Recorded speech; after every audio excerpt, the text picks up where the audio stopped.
Good afternoon, everyone. We'll get started here in just about a minute.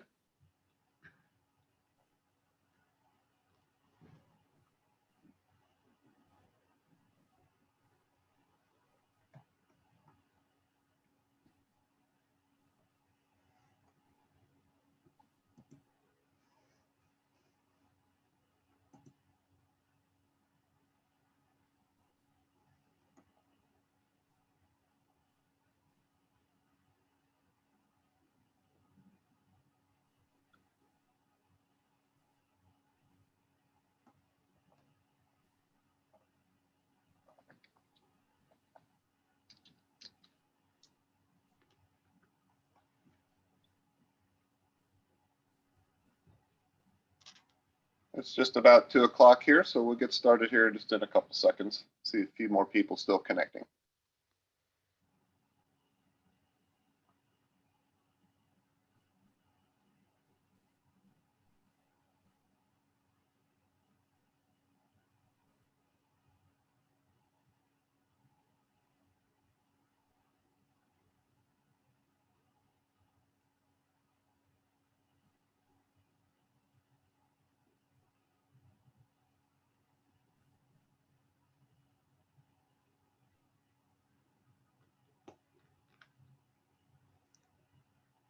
So good afternoon, everyone, and welcome to our webinar today on what needs to be accessible and compliant on a website or PDF.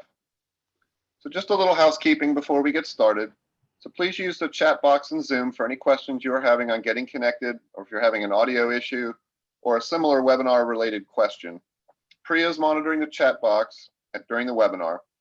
Please use our Q&A section for any questions you'd like us to answer on the content of the webinar, as we will be taking questions at the end of the presentation. My name is David Herr. I'm the Vice President of Marketing and Strategic Alliances here at Common Look, and I will be presenting along with Kim Testa, the Executive Vice President at the Bureau of Internet Accessibility.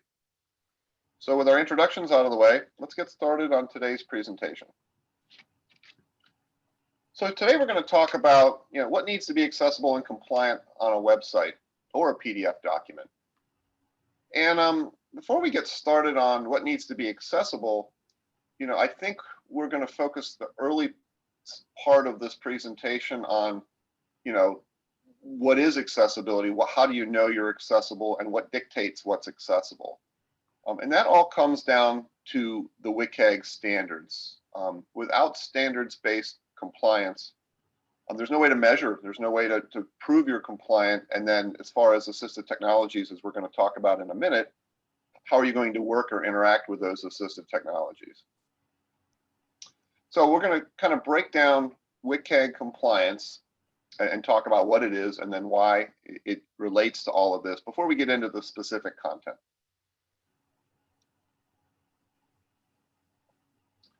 So in talking about WCAG compliance, from the W3's website, why and what are we doing? So standards compliance is really designed so that when we create accessible content, or when we take content and we work through the accessibility guidelines to meet these goals. And the goals are to really broaden the accessibility of that content. Traditionally, when people thought of web accessibility or content accessibility, it really focused on blindness or perhaps hearing loss, things like that. And that's greatly expanded in the last few years as people are more aware that we're really just trying to broaden content to the widest possible audience.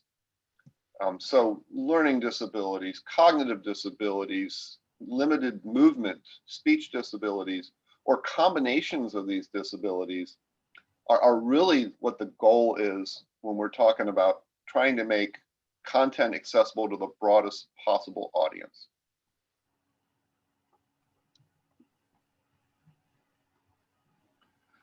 So when the W3C created the WCAG standards,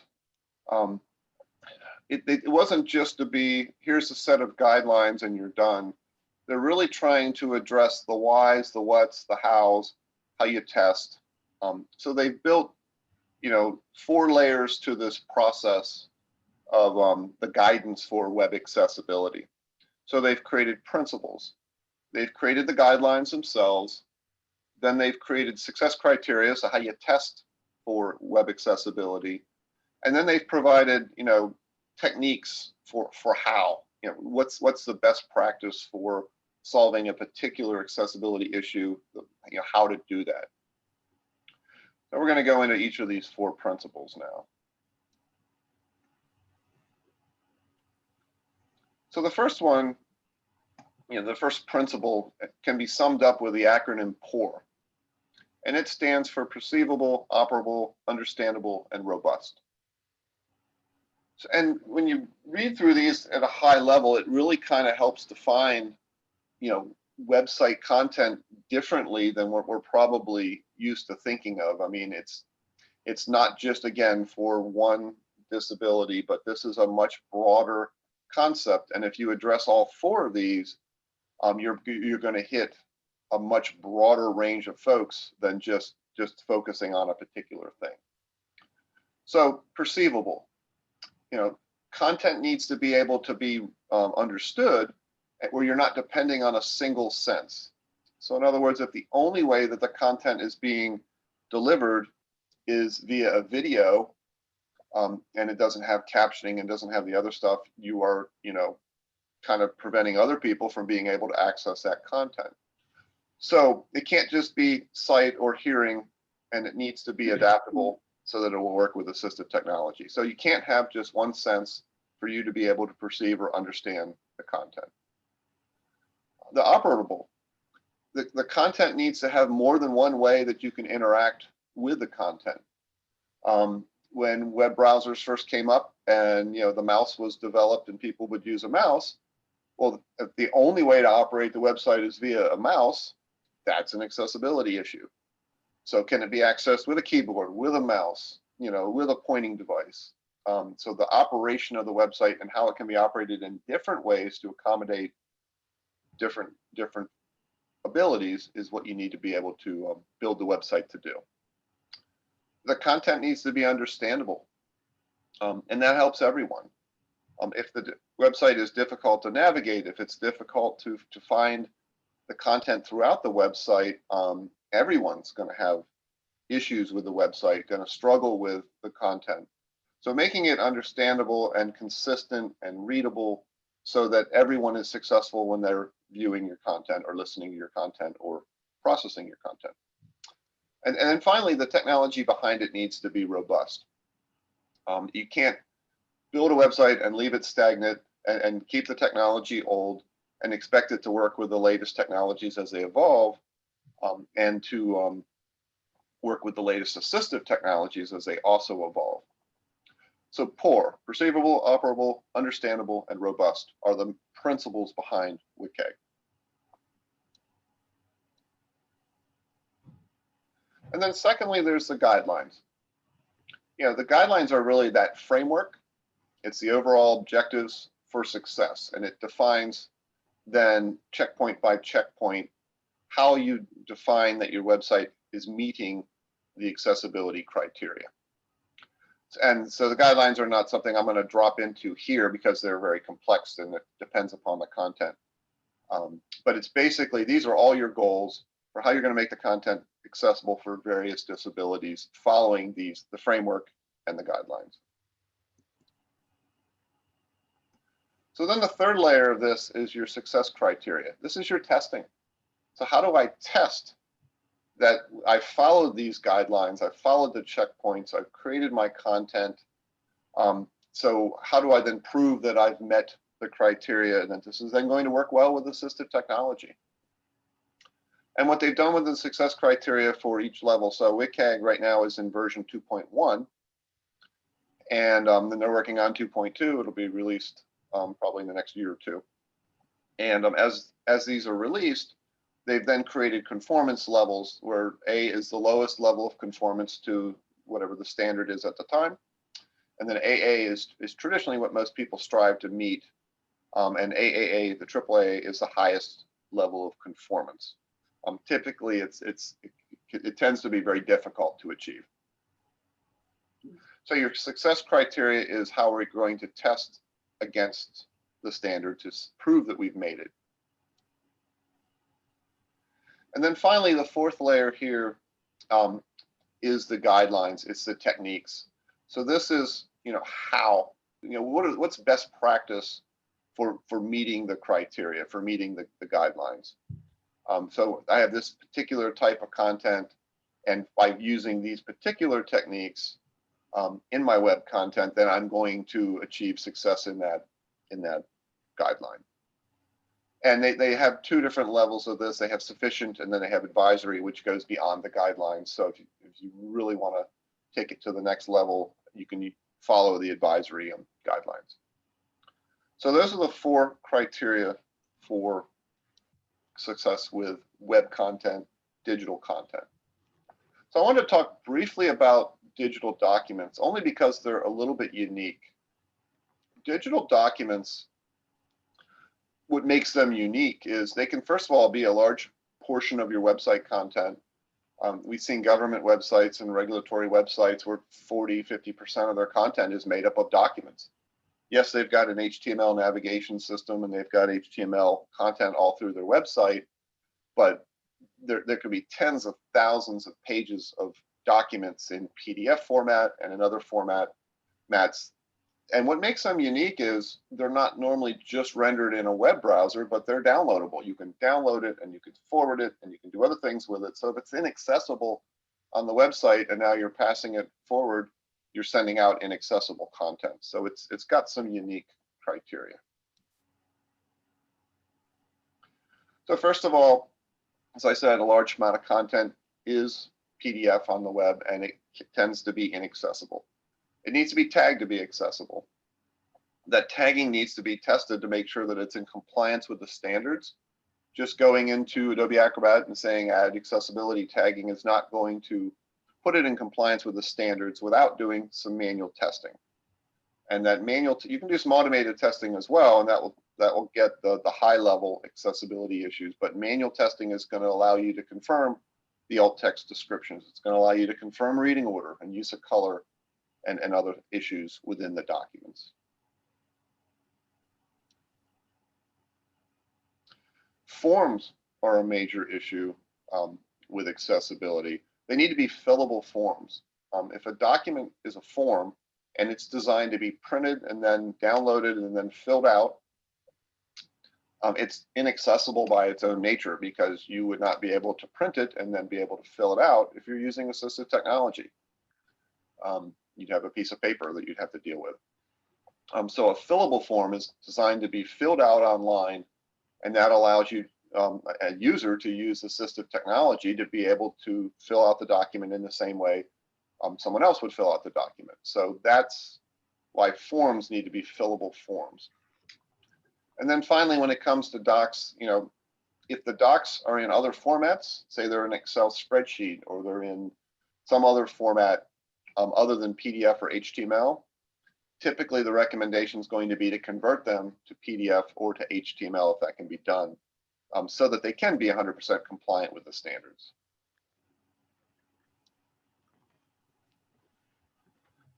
So talking about the tiers of PDF accessibility and your legal risks and really what it means for a PDF document to be fully accessible. So first of all, you have, if there's no tagging, you're at the highest level of risk, and you have the most inaccessible documents. Now, in theory, you could have a PDF document that is so simple that's just a block of text that would work with assistive technology, even if it was untagged. But by definition, a PDF needs to be tagged to be considered accessible, to meet the standard for accessibility. So non-tagged PDF is going to be considered inaccessible and not meet the standard.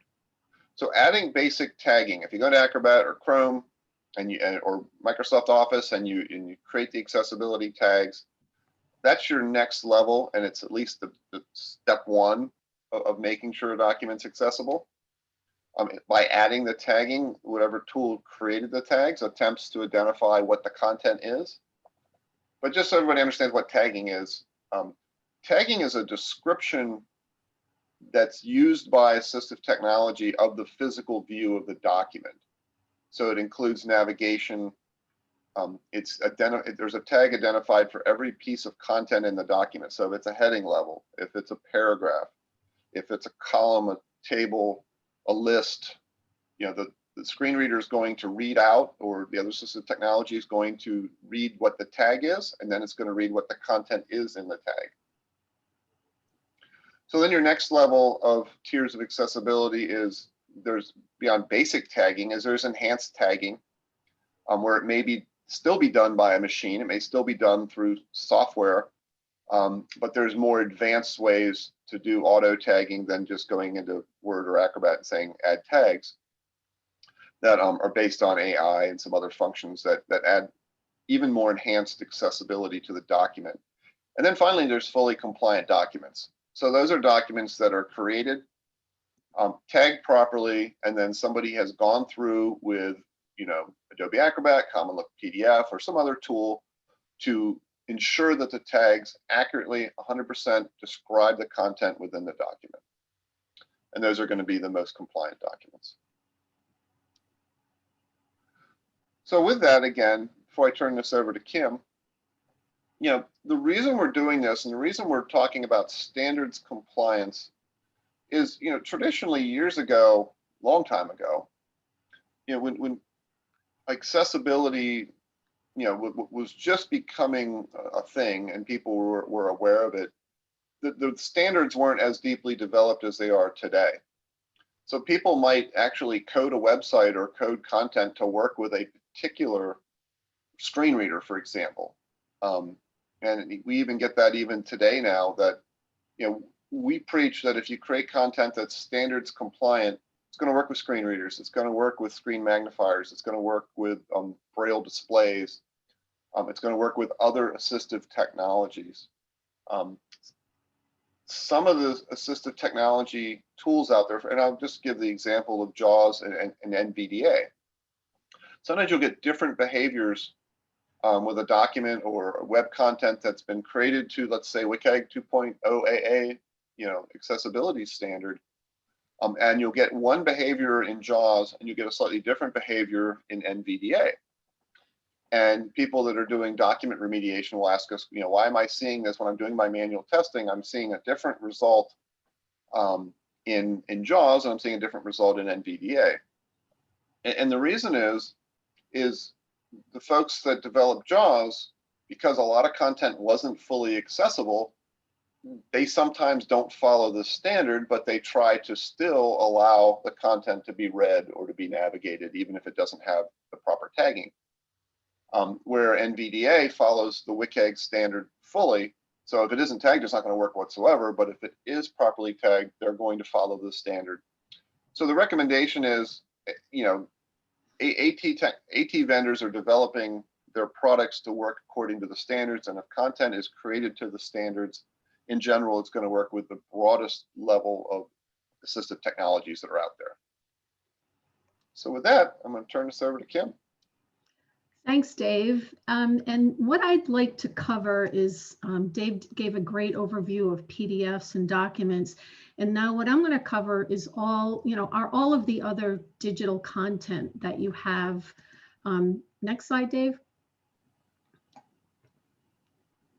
And with that, what needs to be accessible and compliant in your web presence, which is everything.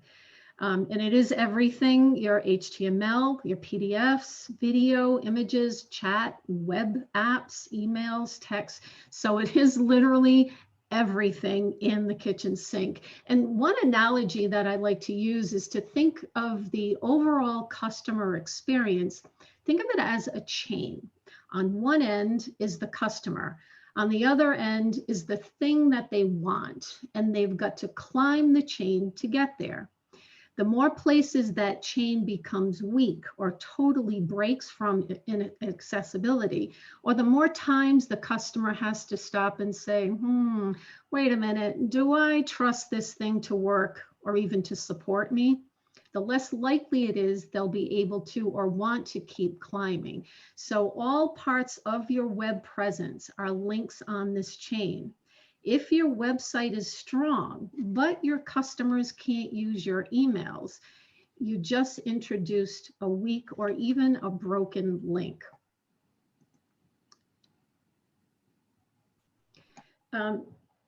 Getting accessibility right on websites really requires nailing down the basics, such as captions and transcripts for all video content, text alternative for the images, color with enough contrast, and of course, full keyboard support.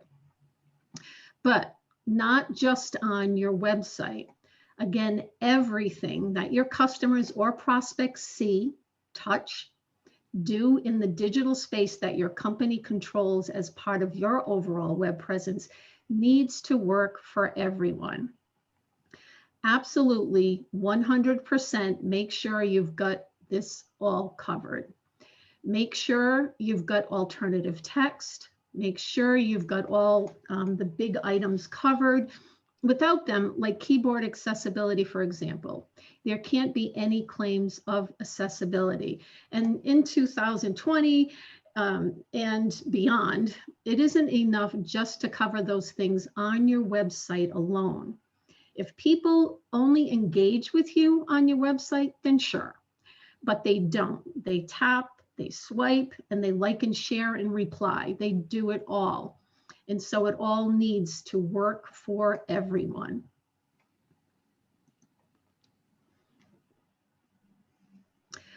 Next, I'm going to cover 5 commonly overlooked areas for accessibility.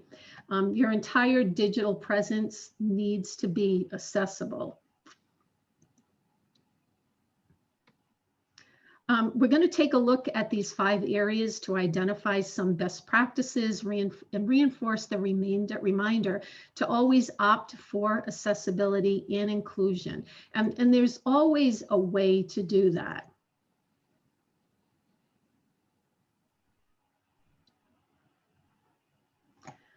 Regarding mobile website and responsive design, everybody uses mobile devices, and some people with disabilities might use them near exclusively for certain tasks.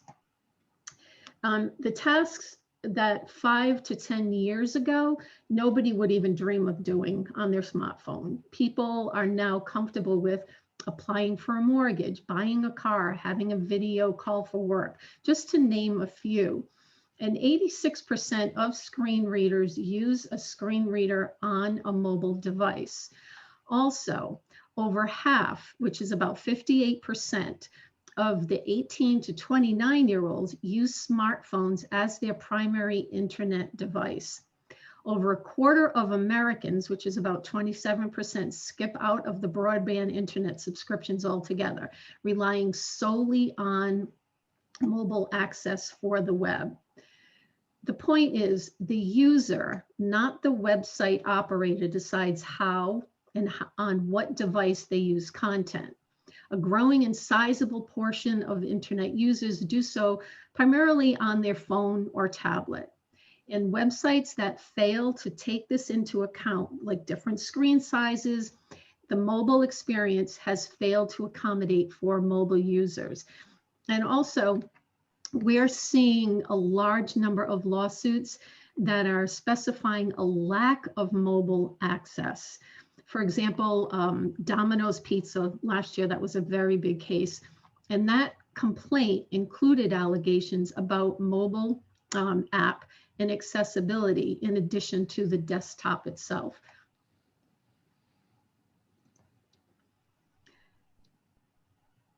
So, whoops.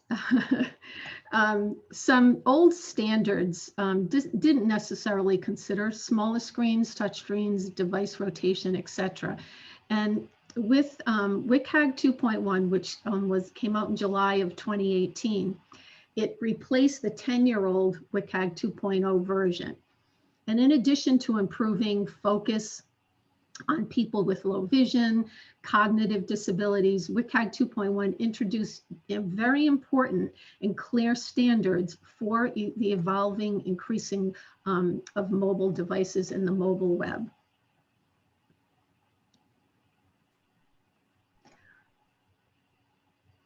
Another area, social media. And this you can provide accessible options pretty much to every post. It can be a little tricky at times, but you do have options. For example, if you're sharing images, you always try to provide alternative text. If the platform doesn't support true alt text, add it manually as a visible text available to everyone. Also, when it comes to videos, provide captions and don't have content on autoplay. If the platform doesn't support captions, find another way, like maybe introducing a clearly labeled link where they can actually go and find the captioned video.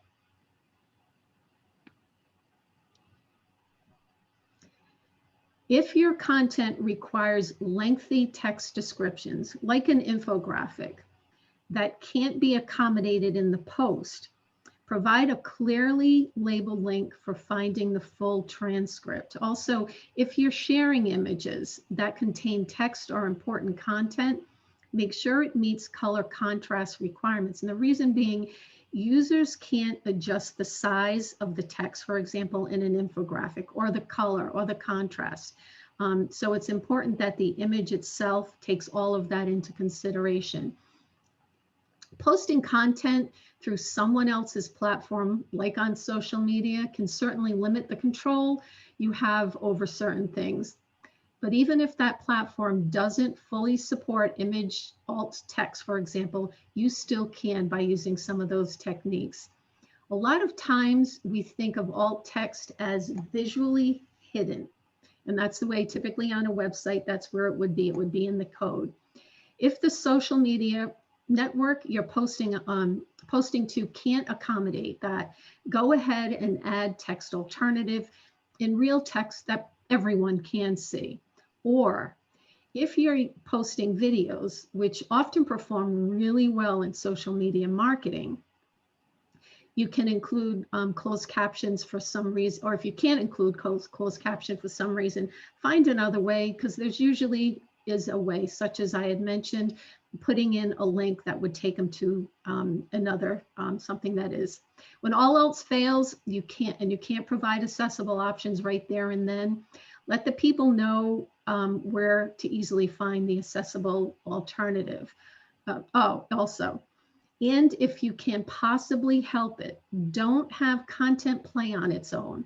A user should perform the action to make the video or sound play. Otherwise, it can be distracting or even dangerous, especially for individuals with photosensitivity. Social media rock star tips. These are pretty good, and I think everybody can use these. Limit emojis. They can be inaccessible for assistive tech and confusing to others. Hashtags. This is something everybody uses. We all do. To help with the accessibility of that, capitalize the first letter in each word to make them friendlier for screen readers to use, but for everyone, even folks with dyslexia, cognitive disabilities, and really that's good for everyone. The example that's below, it has digital accessibility rules. They're all in lowercase. However, if you change it to put capital D for digital, A accessibility, R rules, it's much easier to read as just a sighted person, but also anyone with any disability using a screen reader, that will help it as well. Again, if text equivalency can't be achieved in a limited space or due to the platform's functionality, offer an intuitive way to find it, and definitely make good use of these pro tips using emojis and other non-text icons, carefully paying attention to hashtags. This trick for capitalizing the first letter of each word really does help. And the logic is actually the same for everyone. Whether they're using a screen reader, reading it visually, or some other way, the capitalization really helps identify where the new word starts. And one more bonus tip for hashtag.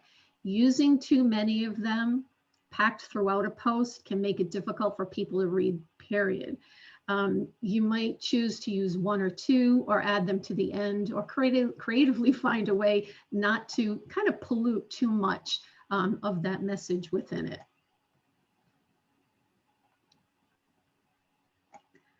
Third-party apps. Almost every website out there has third-party apps in them. And if you are using third-party apps within your website, you are responsible for it. Third-party plugins or apps that website owners didn't create, but that operate on their site can absolutely impact accessibility.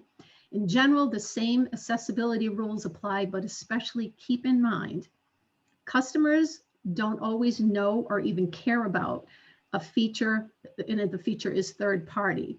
If it's on your site, they consider you responsible for it, and especially the way it works. It can be tempting to think that if you aren't the original creator or owner of the software, plugin, widget, or whatever service or application you're featuring, that you're not really responsible for it. Plaintiff-flavored lawsuits show that you certainly can be. And as an organization that provides accessibility and user experience, you should want to make sure that anything that you're presenting on your website is compliant with your digital presence, and that making sure that it works for everyone.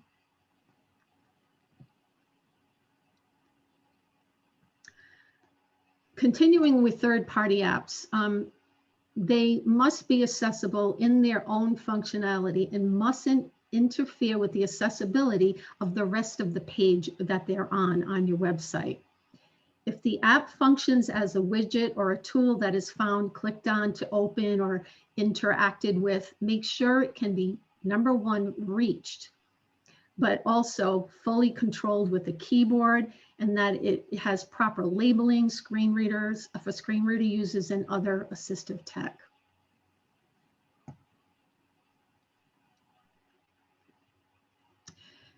To help you with some of this, when you're contacting some of your third-party vendors, a few questions that can help you as you're, making sure that everything is compliant, and when you're speaking with them, ask them, is your app accessible?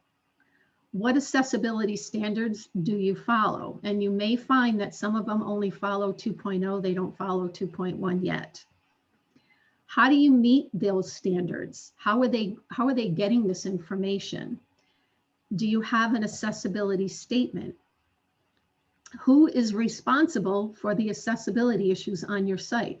Are we, as your user, responsible, or are you? And what is the process if we require improvements not required by some of your other clients? Are you still going to fix it?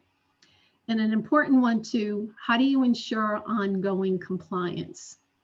These questions can be a good starting point for digging into the accessibility a bit with your third-party app vendors or your partners. But keep in mind, the time to talk about these things is hopefully before any issues come up, as sorting out who is responsible for what in response to the compliance or demand letter can be really messy. Of course, any legal agreements should be in writing and should involve support and advice from other attorneys. But these remain really good guiding questions to help keep that in, keep the accessibility in mind. And as a side note, we recommend that you reach out to these third-party vendors, be proactive about it, and ask them if their application that you're paying for is compliant to WCAG 2.1 level A, AA, and be specific about that. If they tell you they are, ask them for proof. Something like a VPAT, maybe they may have something to give you.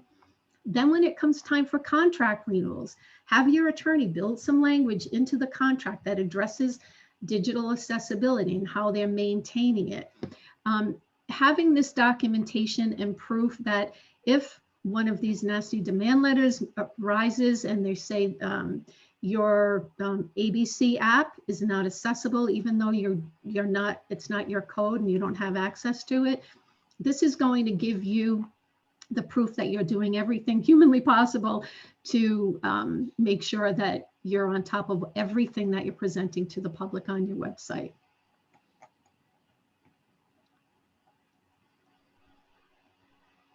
Emails are another big thing here. More than half of all B2B marketers say email is the most effective channel for revenue generation, yet a lot of them fail to reach their full audience due to lack of accessibility. And in general, the same accessibility rules apply to emails, but you need to pay more attention to them. A lot of people will say, and they're not wrong, that accessibility of the emails is negatively impacted by either the system they built them in, or sent them through, or the device or email client that opened it, such as Outlook or Gmail. Again, they aren't wrong. However, emails can present some unique accessibility challenges. However, those challenges don't lessen the need for accessibility compliant. There are ways to make most digital content accessible. Dave covered quite a bit of that. And it does include emails. If, however, there are issues that can't be sorted out or sorted out quickly, or you aren't sure if there could be remaining issues despite your best efforts, it can be a good idea to provide plain text options or email or a link to a web-based page with accessible version of the email content.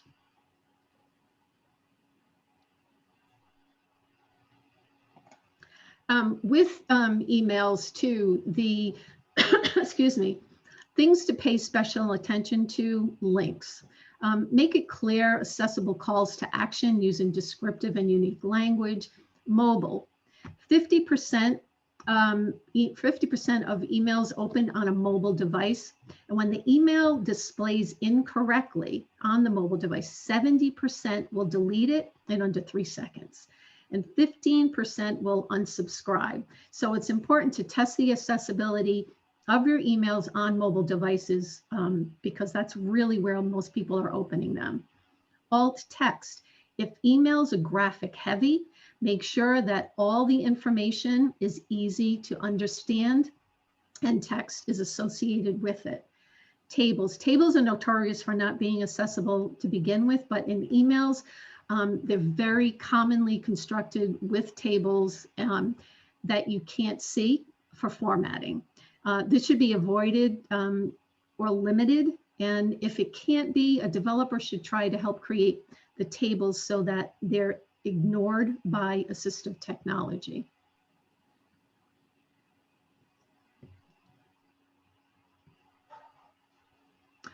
Older content, everybody has it.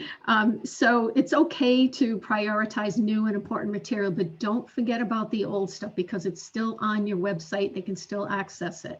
The pages and materials that receive the highest traffic and are most important to your specific use case deserve that special attention, of course. From whatever point in time your company commits to accessibility, you'll test and remediate everything you create moving forward. So it will be continuing.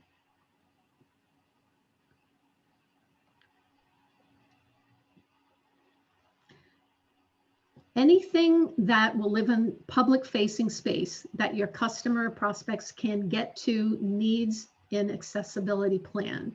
So even if it's old, it should be part of your plan on what you're going to do to remediate it. So you might test and fix it in reverse chronicle order, it's newest to oldest, but you need to always keep in mind all that older content. Archive it or remove access if it isn't needed. It may take, cleaning out that website. You may have 2,000 PDFs on your site. Are they all necessary? Are they all accessible? Even if they're, from 4 or 5 years ago, but if they're on your site, they should be accessible. And provide accessible alternatives if it's absolutely can't be made accessible. But really, you can't forget about it. If the public can get to it, you're responsible for its compliance.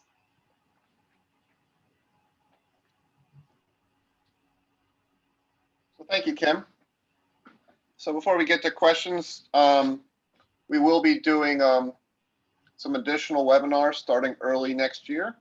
So please go to our websites and take a look if you're interested in signing up for any of them. And there'll be additional webinars as we roll into 2021. So with that, let's go to questions and see what kind of questions we have.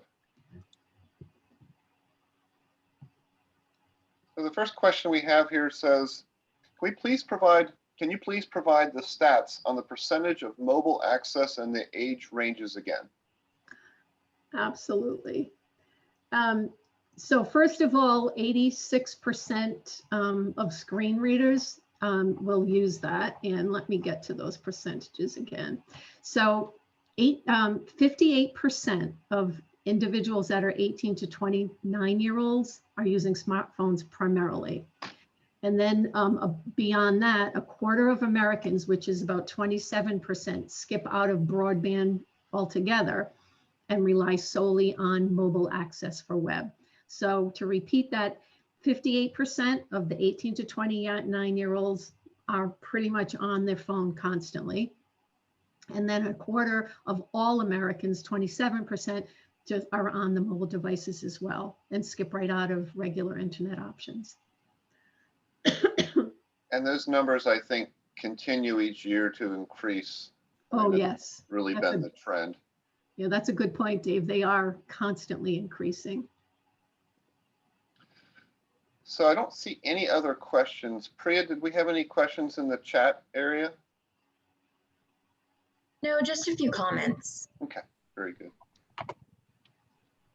Okay, I'll wait another minute here or so. If anybody else has another question, feel free to send it over to me in the Q&A section. I just forwarded to our contact information. If anybody has questions after the webinar that wants to ask us a question, you can reach out to Kim at Bureau of Internet Accessibility or Dave at Common Look.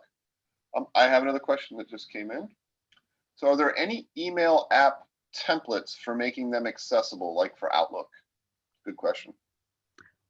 No, what really needs to be done if your organization were to create an email template is to have it manually tested. We do that for you. And that way you have a template that you can use over and over again. Typically organizations have, they could have 100 different types of email templates. To have them manually tested to make sure everything is accessible, and then you can swap content in and out. But of course, be careful on putting content in that is not accessible.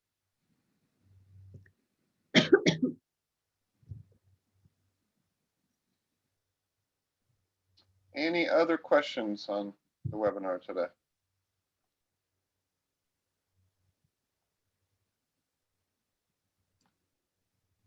Okay, I'm not seeing any other questions. So again, I want to thank everybody for your time today. Wish everybody a safe and happy holiday season. And look at our websites for future webinars going into 2021. And we'll thank everybody again for their time today. Be safe and have a great day. Thank you. Thanks, everybody.